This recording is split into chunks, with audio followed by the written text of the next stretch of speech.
Hey, everybody. I don't know if cold opens are appropriate for podcasts, but just before we all hit record, Yorm said he had a great story about medieval times. I was there. I don't know if it's a great story. I think it was a good time. It was Andy's birthday. We all went. I think it was like, 6 of us? I don't know how many it was. We had our own little table.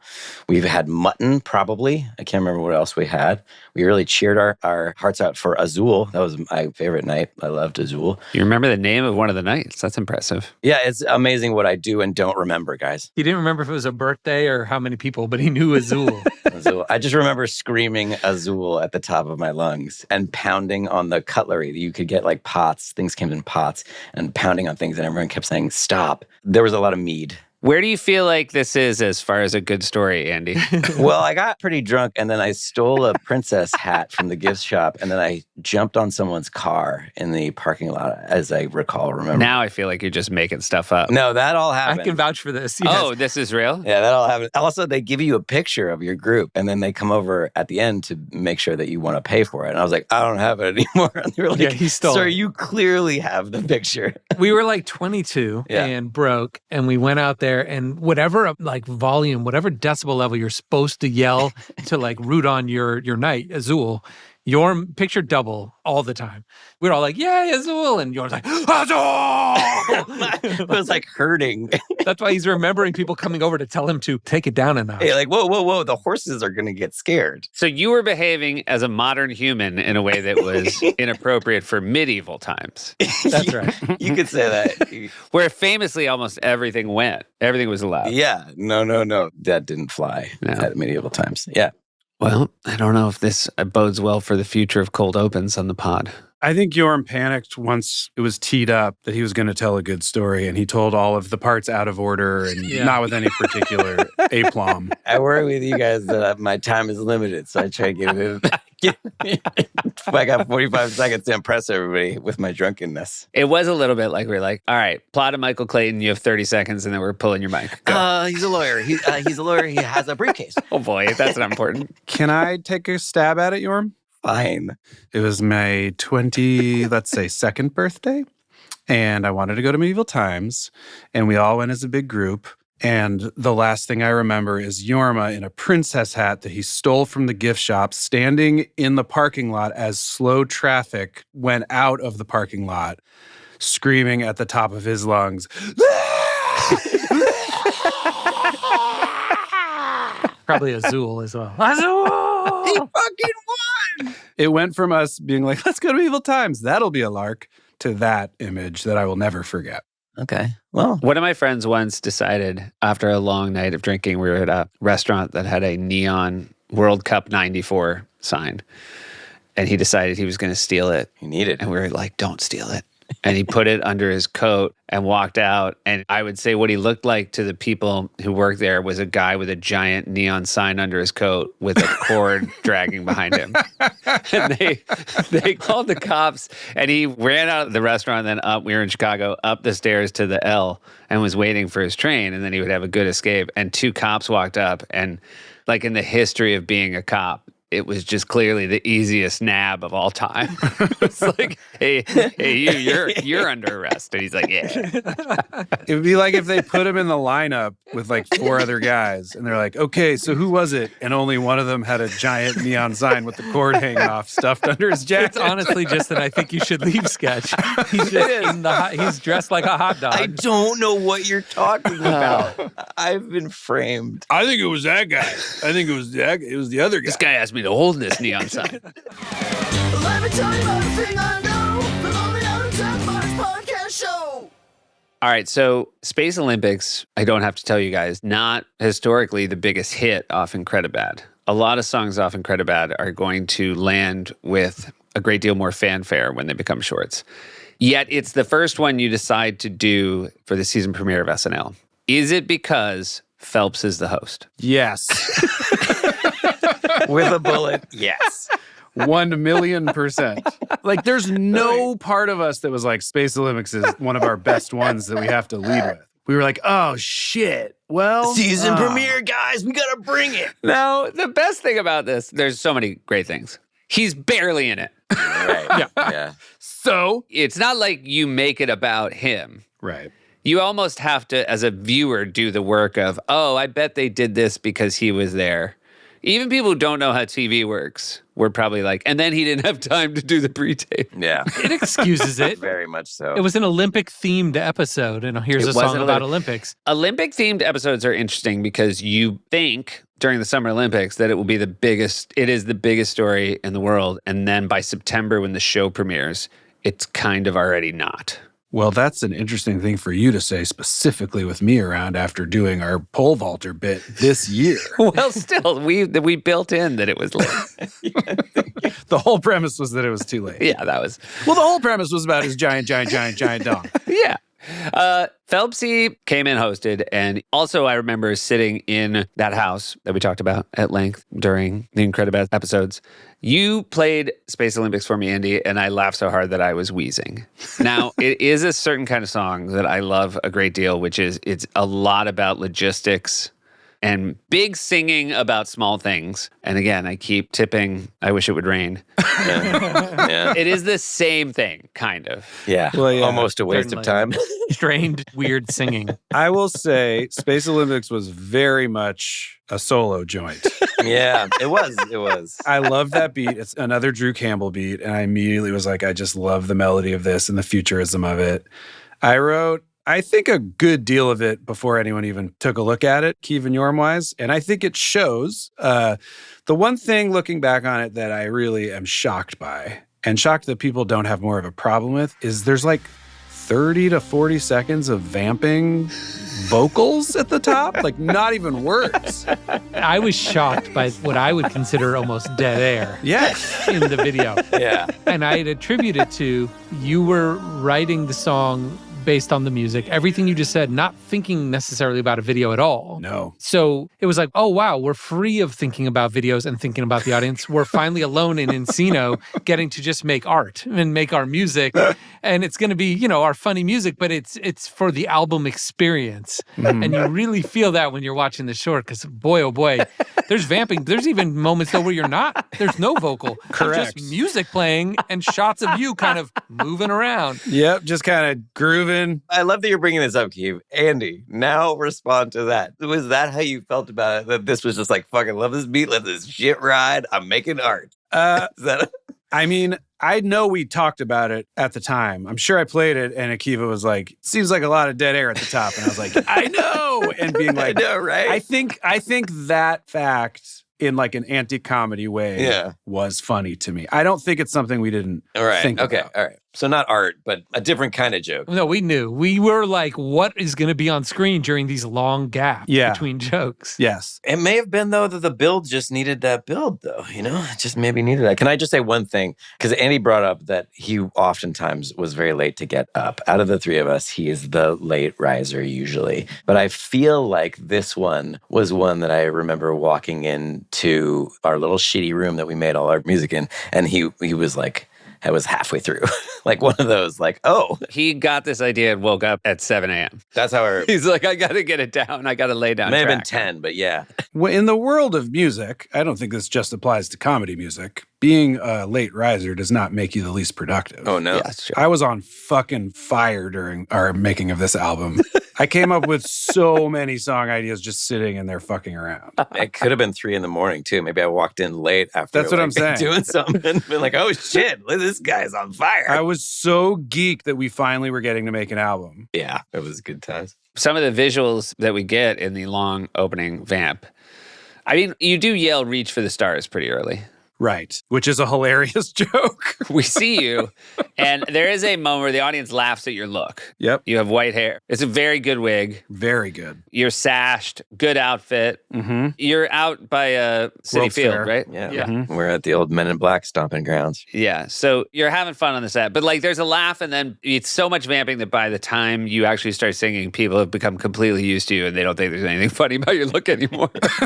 No, they're just now in the world. It's world building, really. Yeah. Is it twice as funny in the last minute when jokes are coming fast and that it had a slow burn because you don't give up on the sketch. I wouldn't say that, but you kind of are, you're kind of lulled into something, and then it ends so strong in the last minute with all the twists and turns and rapid fire of what's canceled and all the logistics that it is, maybe there's some magic to the fact that it's kind of spongy at the beginning, let's say. I don't know. It's pretty spongy. It is a very inspirational song about the Space Olympics. Andy yells out, Skyline of red plateaus, strange air and vegetation. You're a winner. Welcome to the space. He yells out, "You're a winner," before he said that it's a song about the Space Olympics. Yeah. So you're just trying to understand what you're like, okay, weird space guy. yeah, skyline of red plateaus. That's a very Andy line. And then he's just like, "You're a winner." And you're like, okay. Yeah. Then he goes, "Welcome to the Space Olympics." He's got one of those really nice Andy lines. Your name echoes in the halls of the universe. Feels like it's a couple syllables too long, but you make it work. I love that. Oh, yeah. Had to. Yeah. I mean, if it's so bad, Keeve, how come it's Phil Lord and Chris Miller and Seth Meyers' favorite digital short? I'm not even saying it's bad. I'm saying maybe there's a magic to it. You're just saying you hate it. And I should say, I laughed when I heard it. I liked it less when I saw it. Exactly. I'm made slightly uncomfortable in moments where I'm like, we're not fully in control necessarily. So what Seth just said, I think, is it. Because when you are just listening on an album experience, you can just vibe out on the cool music and on where's this going. There's something about having to stare you in the eyes while you're waiting for a tap, and that is more uncomfortable. Well, I think that's a testament to, like, in watching it, I'm like, oh, I forgot how many stupid, like, fire and, like, shocking of, like, what, lightning comes out of his fingertips. And you're just like, because nothing's happening. We just, like, put a bunch of extra shit in there. Be like, maybe this is entertaining. I was impressed with how many extra visual things you added. Like the shot that is just emoting and performing that you made into a shot of him blocking tons of missiles that have nothing to do with the story. I feel like I did a lot of that stuff. Yeah, that might be. Oh, you did? All right. Well, then I love that. Yeah, I did a lot of that. Yeah. I would say first verse establishes there's a Space Olympics. Yeah. And that it's the year 3022.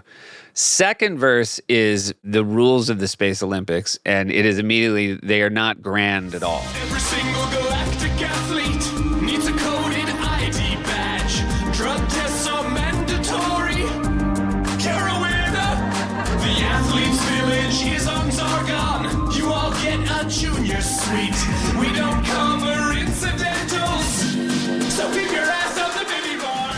I liked the cutaways to the junior suite so much. I was really surprised we didn't get one of the mini bar, because I thought that would have been That's a good. very Details. normal looking junior suite. I believe one shot of Phelps is you screaming in his ear, it's the motherfucking Space Olympics. That sounds right. Yep. One shot. One shot. Then third verse is now, at first it was just kind of bad. Now stuff's going wrong. Be known by every nation. You'll only get one meal a day. There was a bit of a budget snafu, and food funding is insufficient. We can't really enforce a curfew, as there is no light or sound. Just one of the many problems with hosting a sporting event in Spain. That's my favorite line. Yeah. I just like the details of that. Well, then they start canceling events. Scheduling adjustments. Space Disc is totally cancelled. Space Swords is totally cancelled. Space Loosh is also cancelled. And all other events are pending. I mean, there's a premise there. I think offending. Keeve would like it if it was twice as fast. Yeah. I don't dislike it. It's just a little middling to me. But I think that gives it anarchy, and that's why maybe Phil and Chris, maybe what's appealing to them about it is that there's a sense of anarchy to it, I think. I'm sorry. This is Phil and Chris's favorite. Why don't you just admit that you hate it and that you hate me? Hold on. Is that true? For real? Just admit to me finally that you hate me and you hate the song. Just admit both. All I know is Phil and Chris better be getting a phone call about a voice note. Yeah. This is even more shocking than the call for Punch Me in the Jeans. So they're running out of oxygen. All the oxygen has run out.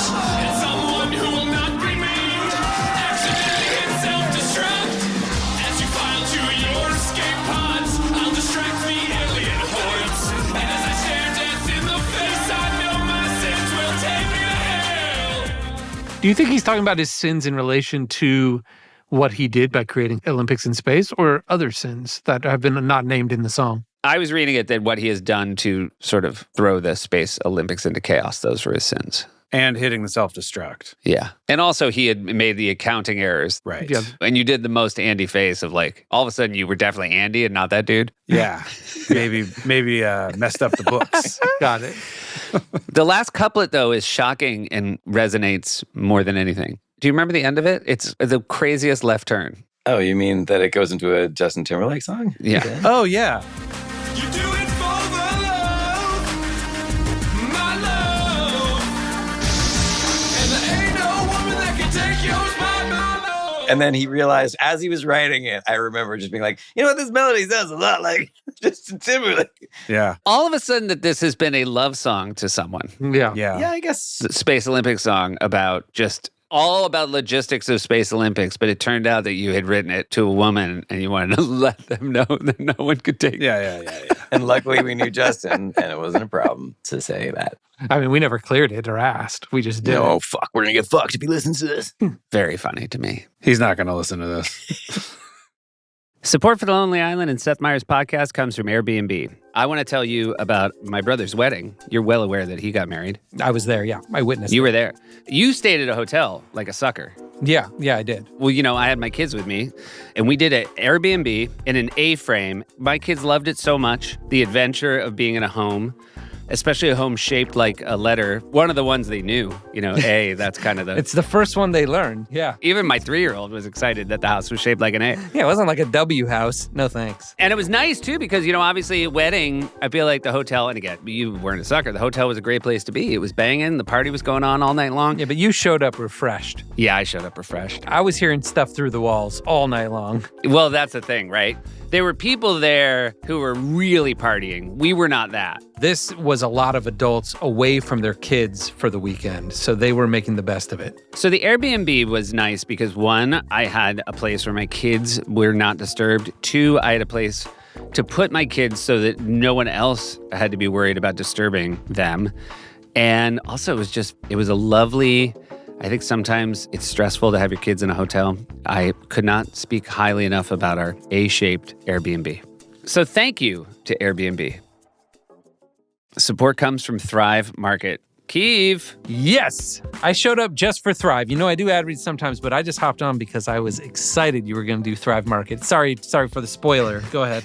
You care about eating healthy and your family eating healthy. We've talked about on this podcast about the Oreos and the grape nuts and the healthy cereals that we reluctantly, but now, you know, we respect our parents for the hustle, for trying. You Berkeley 3, you were ahead of the curve on healthy eating, thanks to your parents. That's true. And I was actually just thinking about this the other day because I wanted a Gatorade that I remembered when I was a kid that didn't have all those red number 40s and stuff in it. Yeah. And I remembered there was something called Recharge. And I remembered when I was a kid, there was a grocery delivery, no joke, that we would get to our house. I don't know how it was ordered, probably over the phone. And it would have all these really healthy kind of things. Well, here's the thing. I have really good news for you because Thrive Market, who we're talking about here, has this thing called Healthy Swaps. And basically, you tell them you're looking for a Gatorade, and they'll be like, hey, here you go. This is the better version, and you can put stuff in yourself and your children that you trust more.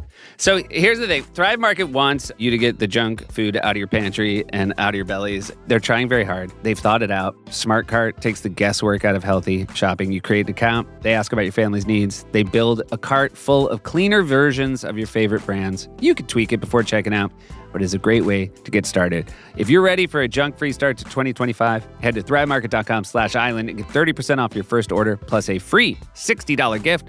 That's THRIVE market.com/island, thrivemarket.com/island. I liked remembering that we didn't build a single set, that we made an entire short set in outer space and didn't do anything. We did build one set. Which one? The very end spaceship is a flat in front of a green screen. Let me pull that out. Really? Yeah. Wow, we had some money. With the aliens and everything, Keith. Oh. Yeah. You're right. All right. Take it back. We built one set. But like all the stuff of like everyone wandering around through the catacombs of the spaceship with all the wires, that's just the floor of 30 Rock that we did nothing to. It was just under construction. It was just a construction. That's all just like the Ethernet and stuff of them trying to figure out how to build a new floor at 30 Rock. It was perfect for this guy's version of the Space Olympics. Like, it's like everything's not good. Yeah, it's like a falling apart spaceship. And then all the other things, yes, is just in the Bronx at that place where they did the World's Fair. And then did we put blue screen behind Andy when he's standing in the ones where it is stuff? Or did we just put sky behind him and roto out the sky? I bet we did blue screen there, right? Just like knocked it all out. I mean, it doesn't look like we spent a shitload of time. The thing that's interesting about it to me is, and I remember thinking this at the time, is some of the shots to me as a sci-fi person, look fucking awesome. Yeah. Like the one of me that I'm on like some metal planet thing and there's like a really legit stock footage spaceship above me. Yeah. You do it for like 2 seconds twice. But the comping on it to me looks totally good and legit for what we were doing. Right, but it's because there's a straight line. I'm looking at that shot right now, and it's that thing just exists, that giant old fountain. You're in a fountain. Yes. And it's empty. And so there was a straight line on the edge of the fountain. So we just shot it locked off, and then we could just draw a line at the top of the fountain. And so it's just a split screen between that stock shot and you. Yeah, it was cool. Yeah, works.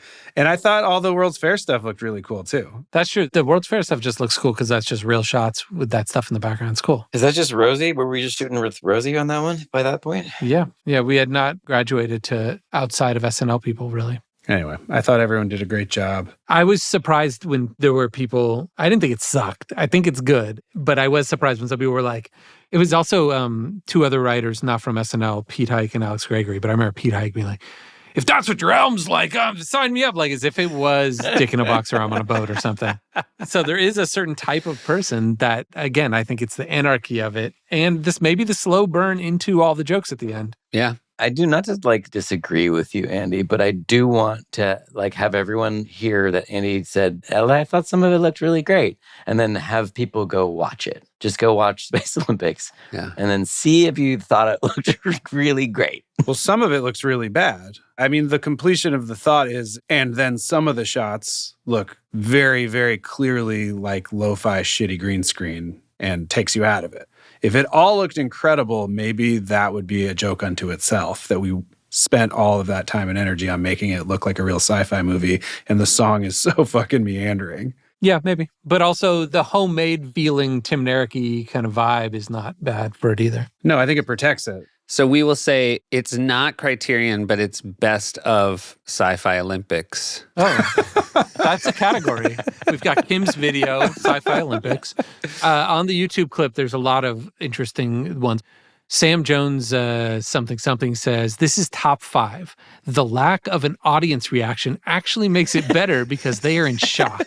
I remember watching live with my mouth agape, enjoying every single second. It's just absolute perfection. Thank you, Lonely Island. Great. Oh my God. Thank you, Sam Jones. I think Andy did okay considering the fact he was one man trying to host an intergalactic sporting event. That's got 1,800 likes. I mean, I tend to agree. There's another one from 5 years ago. I love that they just kind of let Andy Samberg do whatever he wanted and then aired it. Yeah. So there is a feeling, that's the anarchy I'm getting at. They anarchy, can tell, they know there's no oversight. Yes. It is so funny to think of you having to go to Lauren's office and be like, it's the Space Olympics. Approved. That's what I mean. Like the fact that you can sense you're getting something that's been unfiltered, I think is part of what makes it good. Yeah. I agree with that. Sure. I mean, it's also hilarious that this was the first one where we were like, we had the whole summer to make stuff and polish it and make sure it was really good. Not like those things we had to do on the fly, like Lazy Sunday and Dick in a Box. And this was the first one. Yeah. Everyone must have been like, huh. Hey, you know that long runway we were building for those guys? It turns out it maybe is a curse. All right, here's another. These are all positive ones that have a little bit of negativity built in, but I think it's getting at what I'm getting at.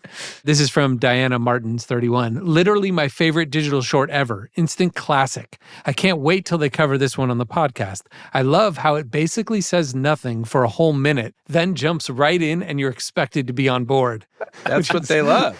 Could be just said as an insult. Yeah. But that is actually getting at exactly what I'm saying, that the slow burn and then twist of it, I think, is satisfying on some level. What it's telling me also is that we had people's trust. You know what I mean? Yeah. And I think somewhere it's earned and intentional, like I was saying before. Like, we were like, on this one, we're just going to let that bitch breathe. You know what I mean? Nobody would accuse it of being mailed in or lazy.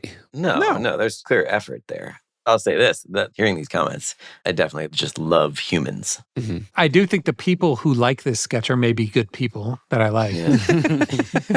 Here's one from Ashley here. It says, masterpiece. Either it's Criterion Collection or they're wrong. Oh, wow. Fuck yeah. Now we're Another talking. winner. I do want to jump ahead, not to race away from Space Olympics, but this was kind of a perfect Andy episode because we had all of your skills on display in the short, and then we had live Andy in Update. Andy, do you remember who you were in Update? I'm gonna maybe be right because I'm remembering that the host was Phelps. Uh-huh. Is it Mark Spitz? It was not Mark Spitz. Oh, I did that you have before. Alzheimer's. You are so forgetful. Yes. Oh my God. I won't even say a full word, and you'll get it. Okay. Ack. Oh, Cathy. Kathy. Was that my first Cathy? It maybe is. I mean, the fact that you played Cathy, it is crazier than the fact that you wrote a song about the Space Olympics, right? I'm going to have to explain who Cathy even is. Was Cathy in the news? Here was the setup to Cathy. Cathy was a comic strip character. They're probably still making Cathys. I don't know. Probably. It's like Garfield. Cathy was just a woman of the world who was just dealing with the many pressures of being a working woman. Is that? Mm-hmm. Yeah, she had a lot of stuff in her purse. Yeah. Yeah, she had a lot of dating problems. Yeah, that's just, she was a modern woman. Here's the setup to answer your question, Keeve, was Cathy in the news? Well, summer's officially over, and as kids return to school, so must vacationing adults return to work. Here to talk about Back to Work Blues is funny section favorite Cathy from the comic strip Cathy. There have been thinner intros. There have been thinner intros. Probably, and a lot of those thin intros ended with you rolling out in a different costume. Well, when allowed. Do we want to get into it? Here's a few Cathys. So I take it you're not excited then? Being at work is like being asleep, Seth. Wake me up when I'm a size 5. I really appreciate how you could find my voice in your features, Andy. Here was my reaction to that. Okay. That's your voice as written by Andy? I was always trying to keep in mind, I was trying to give you something good to do, you know? Yeah. You want to know the best way to hold on to a man? A leash.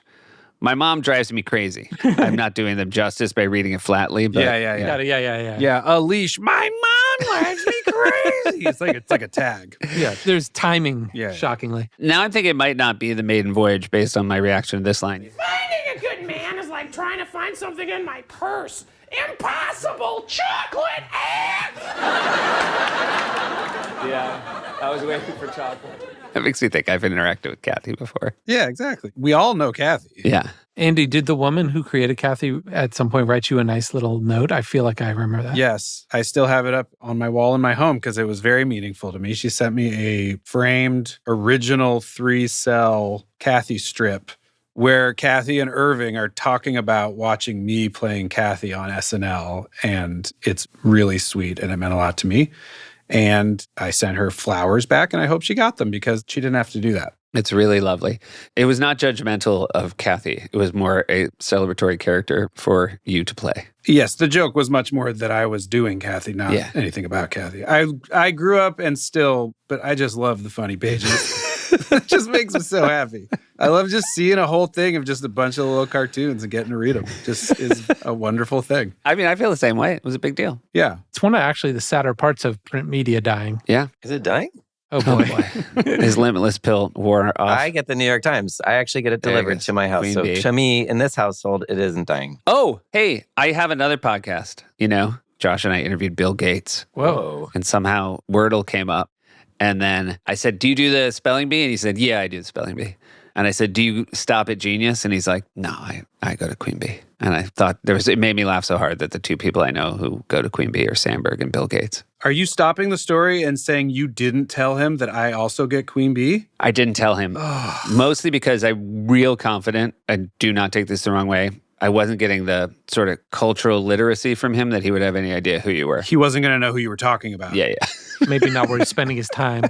Yeah. So what? So you got him on because what? He's seen your show? He's been on my show. So that's how he knows who you are, but not me? Well, if you want to have him on your show. A little bit of trivia on the woman who created Cathy. Her first name, Cathy. Look at that. Yeah. And Irving, the husband, was later played by Timberlake on the show with you. That's right. And I have that fresh in my brain because they showed a picture of it during the 50 Years in Music, Questlove and Oz doc that we watched. That's right. And Jessica Biel came out as Jessica Rabbit. Yeah. But now that you've breached the subject, Keeve, has everyone on this watched the Questlove doc? I have not. I've watched the opening and I have not watched the full doc. And the opening is one of the best things I've ever seen. Yeah, that's very true. Well, we'll talk about it again when you've seen it then, Seth. Okay, great. It's so fun. But the doc is very, very good for anybody at home that has not watched. It's on Peacock, and it's Questlove and Oz Rodriguez, who is a director at SNL who did a bunch of shorts after we left.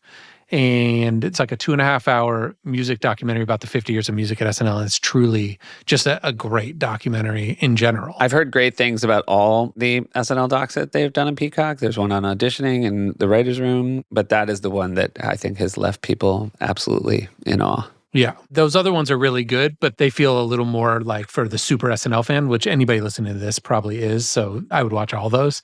But the music one feels almost bigger than the show. It feels like it's putting some other context on everything in a really cool way. And we have a nice little section in it. I'm very excited to watch it. And we'll talk about it once I watch it. I probably did not do my homework, but once I watch it, we will talk about it. A few quick memories about the Phelps show. There was definitely a sketch. Do you remember he started a sketch and he was just lovely. And he was, obviously a legendary athlete, fantastic representative of this country. He started a sketch fully coughing. Do you remember that, Andy? That I didn't remember. The Seth's Corner one I was there for. I was standing right there. He's known for enjoying marijuana publicly. This was before any of us knew that about him. True. No. But people who are known for marijuana sometimes enter rooms coughing. Yeah. That wasn't even that. It was more, I think, that you just remembered land is his second best surface. He is aquatic. There's just no way around it. Yeah. Yeah. Lovely, by the way. Super nice. Yes. Down to clown. It is so funny the way he's built. You just realize, oh, you could swim every day and still be 1,000 yards behind this guy. Because he's just like... Yeah, he was born to win gold medals in swimming events at the Olympics. Yes. And worked hard. Support comes from Rinse. What's up, Keeve? What's going on? You know, you were just telling me before we started recording, you can do everything on your phone these days. Yeah. Oh my God. These things are amazing. Have you used the phone yet? I have. I just got the phone and, book a vacation, buy and trade stocks. But did you know, thanks to Rinse, Keeve, you can also make your dirty laundry disappear and then reappear, Keeve, like magic. That's key. I got scared for a second. I was like, I picked out all that clothes and I paid money for it. But good news, perfectly washed and folded thanks to Rinse. I remember back in my New York days, at the times of this podcast, I did have how do you do laundry? And there was a machine and I was in a 5-floor walk-up. I had to walk up and down 5 floors to get to the machine. And then you're like, is someone going to steal my stuff? And this seems better. It's a lot better. Your laundry, dry cleaning's clean and folded. You feel happier. I know when I see my laundry folded, courtesy of the good people at Rinse, I don't know, I feel like a life hack has been accomplished. You know what I mean? Yeah, that's the kind of thing that makes you happy, Seth? Yeah, just folded clothes, Keeve. It's so nice that we can know each other for this long, and then I kind of learn one of your little, picadillos. I don't know what you call it. One of your little, it's just something that makes you, puts a smile on your face. It's nice because I know I can, maybe tell your wife, like, hey, Valentine's Day's coming up. I know something that puts a smile on Seth's face. Fold it up. Hey, I have bad news, Keeve, though. They don't do dry cleaning. Okay. No, that was a bit. I was pulling the rug out from under you. They do dry cleaning. Oh my gosh, I was just being polite. I said, okay, but I was like, geez, what kind of sponsor? What are we Yeah, I was gutted. Oh, this one is a roller coaster, I got to tell you. First, I think that the stuff's all going to disappear. Now, I'm worried about no dry cleaning.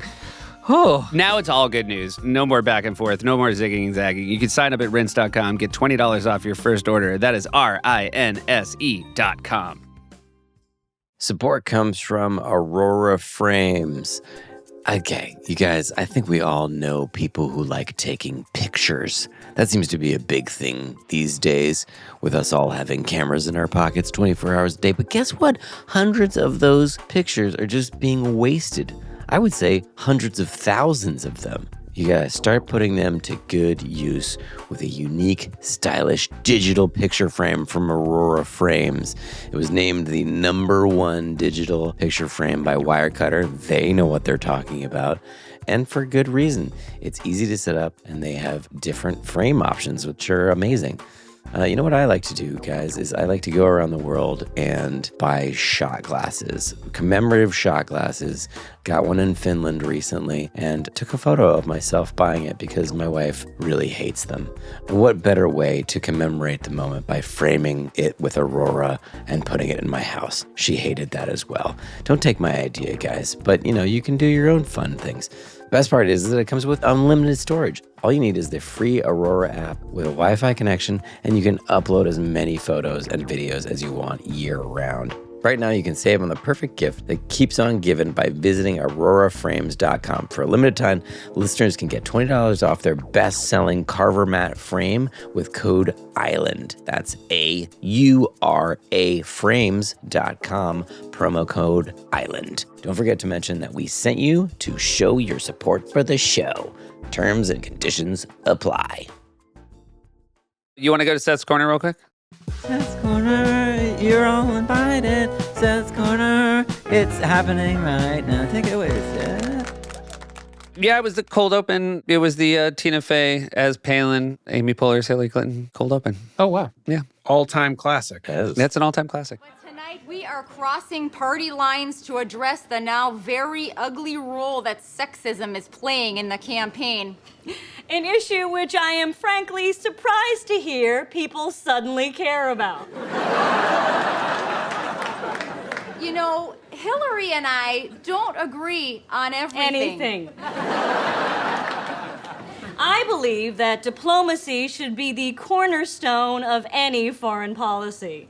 And I can see Russia from my house. I think there's maybe 5 times. You maybe had more than I did, but I think 5 times where I had something in 10 plus years where I was so confident. And by the way, this confidence was based more on Tina and Amy than anything I'd put on the page. I was so confident it was going to crush that I actually watched it on the floor as opposed to behind a bleacher through webbed fingers. Dude, there was no question it was about to be a moment. Yeah. And the writing was so funny. And like everyone in the country was watching. Everybody wanted it. Everyone wanted it. It was a supercharged moment when like the show met the moment. And when that happens, that's when SNL is the most powerful. Was this the first Palin? It was the first Palin. So we had all summer. Yeah, a couple of months. Where there had been like primaries and stuff, and America and the world had gotten to know Palin.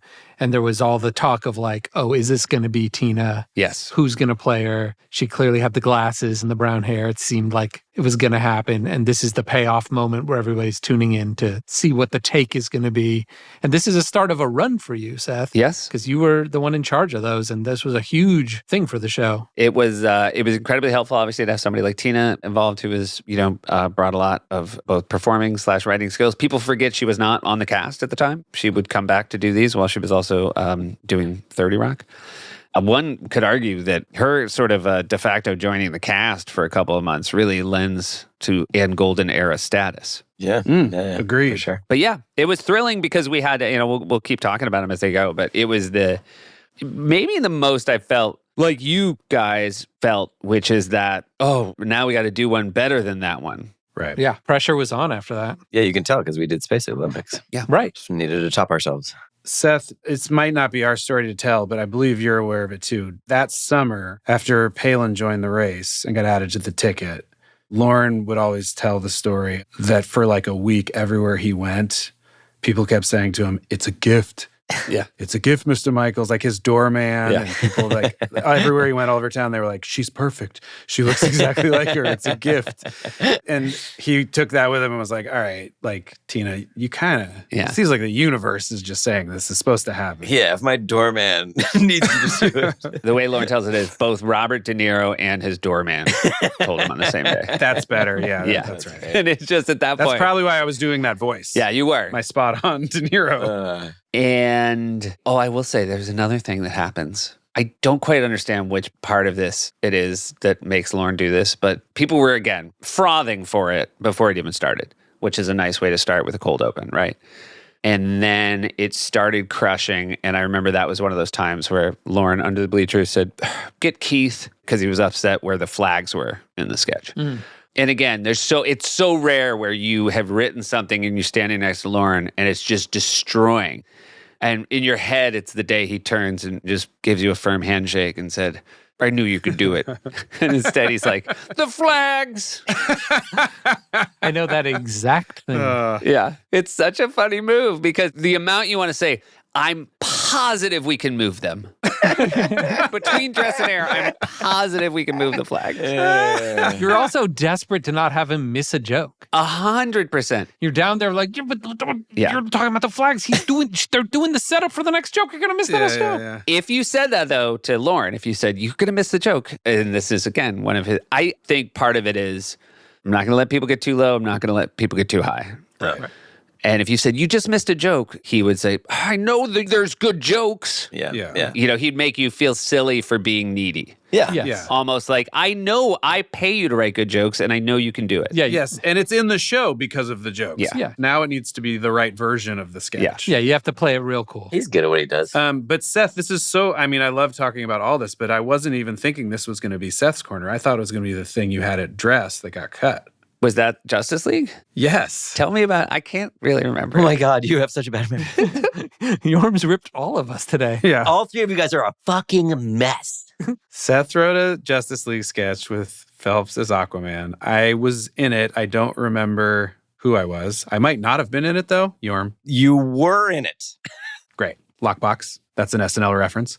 And at Dress, and by the way, this is not the only reason it got cut. Michael Phelps, who is not an actor, in the middle of a line, just couldn't get his line. Just was like, that's right. That's just went like that. And then started the line over, and we were all just like, oh no, you're not supposed to do that. Yeah. I mean, it didn't matter as much, especially because it was Dress, but he went,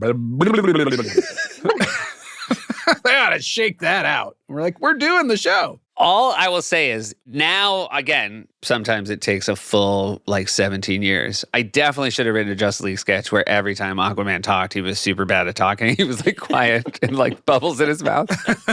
And it was just a lot of Superman being like, look, guys, he's not up here a lot. He shouldn't be up here. Can I go back down? You know? It's like, air tastes weird, right, guys? just chugging waters. Well, anyhow, it was wonderful. That sketch didn't play great. That sketch is a Kenward Myers joint. Yeah. Kenward Myers. Who did Andy play in it? Bill, as Superman, presides over a meeting of the Justice League. Uh-huh. So I've got some bad news, gang. We all know that the economy hasn't been so hot lately, and not to bore you with the details, but it looks like we're going to have to let one of you go. That's the premise. Oh, It's like surf meeting. Andy, you have the next line, but it doesn't say who you are. Your next line is, it's me, right? Oh, no Flash, you're the fastest man on Earth. Okay, good. You're essential to the team. Then Will says, great, I'll go clean out my locker. No, Hawkman, you're a hawk and a man. That's like 2 for the price of 1. Then Will, who amongst the Justice League is less than essential? Michael enters as Aquaman. He's wearing an open Hawaiian shirt. Over his costume, he's carrying a couple of fishing poles. Wow, what's up? Are we having a meeting? It's There you full on go. surf meeting. It is full on surfing. We went back to the well. Hey, what's up? What are we talking about? Oh my gosh. Will you guys do something for me? Yeah. Go to Dress. It's Don's script, Don Roy King, the director. And if you page down after all the things, there's a blank piece after the time codes of the cold open. And clearly someone has done a drawing of where Tina and Amy are. And the purpose of the drawing is where the flag should be. Wait, what page are you? Page 10. Oh, yeah. Tina, Amy, 4 flags. It's a remedial drawing of 4 flags. It's like a reminder, and it's got the camera. And it's like, yeah, it's going to be pointed at the podium, and then there's going to be flags behind it. We're going to put this in the show notes just so you can see. This is while that famous sketch was crushing, somebody had to make this tiny drawing. It's all about the details, guys. There's a really funny game show called Quizbowl that Lutz, Jost, and Rich wrote, Simon. It was a public school kid, 3 kids, Casey Wilson, Bobby Moynihan, who were new to the cast, Keena Thompson, and then on the other side, it was Forte, Poehler, and Michael Phelps, and they were homeschooled. And they were just some weird homeschooled weirdos. And Wig was their mom, and she kept wandering out to complain about answers that she thought were actually right. That's funny. 10 points. What substance in human blood transports oxygen from the lungs to the rest of the body? Jasper family. Tiny gremlins? Wow. Huh. No. Yes, it is. Yes, they are. Tiny gremlins. There's tiny gremlins in our bodies. I've seen them in my microscope. Okay, Mrs. Jasper, we've asked you to stay with the other parents and please not interfere with the game, please. Okay. Also, Sudeikis is the host, and he's getting very frustrated that the Richmond High kids aren't buzzing in. What triggered the World War I? Yes, Jasper. Boys and girls swimming together? Wrong. No, it was the assassination of Archduke Ferdinand. Richmond, you guys can jump in anytime here, all right, if you don't mind. All right, here we go. Here, guys. What ingredient causes bread to rise? Swear words. What's that? Swear words. No. No, you're wrong. No, it's yeast. Richmond, guys, come on. Yeast doesn't ring a bell? All right, no. Seth. Yes. As head writer, though, you would sometimes get those nice moments with Lauren, right? Definitely. I feel like there's so many people whose stories are just never getting that nice moment. And I'll say for me, just personally, for as hard as the show is and as much as sometimes you are mad at it and mad at the bosses and stuff, Lauren did often after a short be like, it played, nice work. Yes. You know, like he actually would give me a nice handshake or at the after party be like, good one tonight. Yep. Whatever sort of iciness was under the bleachers at the party, I think that was all in the past. Yes. He had a real good job vibe at the party. Yep, for sure. And I think there might be writers, maybe less so now, but people who didn't bother going over to him at the after party because you just don't want to bother him and he's the boss. And they never got that side of it. So they just felt the no nonsense, time is money. You know, it's between dress and air. There's no time for niceties. We just got to get it done side of the bosses. Yes. As opposed to ever getting the like, hey, now I've had a glass of wine and the pressure's off. And hey, nice piece tonight. You know what? It could have been a little better like this, but I liked it. You know, just like the nice version of it. And I think we were all lucky that we got to the level or whatever at the show or comfortableness to. Right. I don't blame any young writer who makes the choice not to go over, but of course, if you did sort of push through that, that was the most encouraging and warmest version for sure. Something I learned over time and that I've learned even more, even just in going back this past season, is like the notion that he maybe is checked out or doesn't care is insanity. Oh, yeah. He cares so much. He's so invested. He knows all the jokes in the sketches. He wants them all to work. He wants everyone to crush it. Like, he is the manager of the sports team and he wants everyone to hit a home run and he's thinking about it all the time. He wants the flags in the right place, too. You know? Yeah. Seriously. Fucking details. Honestly. By the way, the flags in the right places is because he does care about it. Yeah. Yeah. Down to that detail. Yeah. No, a lot of people will always be like, it's crazy how Lauren always has a note on a thing that's really working. And it took me a while to be like, it's because he knows it's good and so he wants it to be perfect. Yeah. Yeah. And he knows it's going to be on TV. He's like, that's in, so let's get it right. Right, exactly. The last time I saw him, I remember one of the first things he said was some version of how funny was this cast member in that sketch. And it had been the last show that it aired. And I thought, oh, that's really nice. Yeah, he still cares, man. And then I felt like I maybe played it wrong because I was like, what was when I was funny? Oh, is that what you did? Yeah. I was like, they're not here right now. I am. Yeah. What was I funny in? Dad! The waiter was there. And so the waiters heard it. Yeah, the waiter was like, Jesus Christ. Because I think it happens a lot. This conversation again. You know? Easy to be funny once a week. Try 4 nights a week. Like, do you watch my show every night? It's funny. Last I checked, you were a producer. Yeah, your name's on it. I had flags all over the place. You didn't have any notes. I put a flag everywhere. That's what I should, you know what? Because he went, a Lauren note was always like, it looks like the flag's coming out of their head, which, you know, I think I don't have to tell everybody here what it looks like. There's a flag behind somebody, it looks like it's coming out of their head. I should start doing my monologue with a flag coming out of my head, and that'll be the way to know if he's watching. Just to know if he loves you. See if he's watching, yeah. He just walks in mid-monologue. It's like, very funny, get the fucking flag out of there. We should get him on this pod just to see if he says I love you at the end to us. He will. All right, I love you guys. All right, so here's what's coming up. Hey is coming up. Extreme Challenge is coming up. Ross Trent is coming up. And Everyone's a Critic is coming up. Did you say Jam the Vote? I didn't. Jam the Vote was an election special on a Thursday. Yeah, but that should count. Yeah, we should do Jam the Vote. Yeah. We should talk about the Thursday things because that was a big thing for you, Seth. Yeah. Made everything easier to do a Thursday show as well as a Saturday show. And it was a little bit unprecedented in my mind, even though maybe they'd say, oh, we did it in the 80s or something. Well, this was the Gauntlet. We had T-shirts printed up that said the Gauntlet because we did 10 in a row, right? 10 shows in 8 weeks. Yes. Yeah, because there were multiple shows on some of those weeks. Doing a Thursday show in the middle of a show week is so crazy. Yeah. You guys, can I just say something before we end? I was just texting with Wig and she sent me a voice note. I haven't heard this, so I'm just going to play this for you guys. Oh, great. Oh, that's exciting. I thought of a new theme for you guys. The Lonely Island Seth Meyers podcast.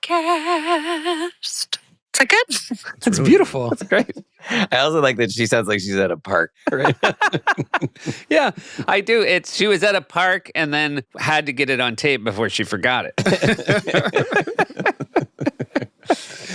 Hey, also, I will have seen you guys all in person because this is airing after the 50th, and obviously we're going to talk about the 50th. Oh, wow. But it hasn't happened yet. If you're listening to this, the 50th has happened, but we don't know how it went. I bet it was great. I think so.